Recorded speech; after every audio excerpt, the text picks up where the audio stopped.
All right, now let's head over to London where Gwen Baumgardner is standing by. Gwen, you're following a couple of stories for us this morning, including deadly mudslides in Colombia. What can you tell us about that?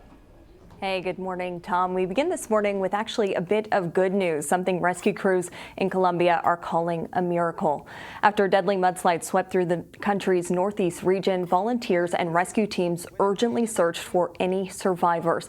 That's when they found this 9-month-old baby boy alive among the mud and devastation.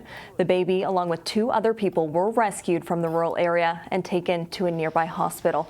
Now, sadly, 5 people have died from this week's mudslides, and at least a dozen remain missing. Heavy rain has been blamed for the tragedy. Now to India, where the death toll continues to climb amid clashes between Hindus and Muslims over a new citizenship law.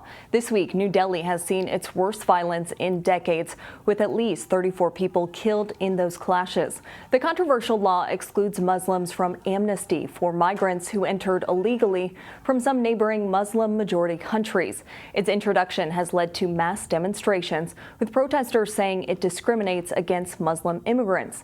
India's army has been called in to intervene as the country's prime minister asked for peace. The riots coincided with President Trump's trip to India, something he called progressive. And finally to Greece, where violent strikes over the building of new migrant centers have entered their second day. Police were seen firing tear gas as hundreds of protesters threw stones at officers and blocked roads to those construction sites. The protests are in response to government plans to replace overcrowded facilities for the thousands of migrants, particularly Syrian migrants, that migrate through the Greek islands each year. Locals on some islands have organized protests, saying they're concerned the new centers will become permanent and encourage the migrants to stay.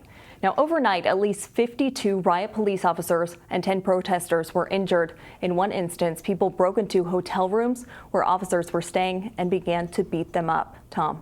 Yeah, it's certainly important to keep an eye on the refugee crisis that still goes on today. Gwen, thank you very much.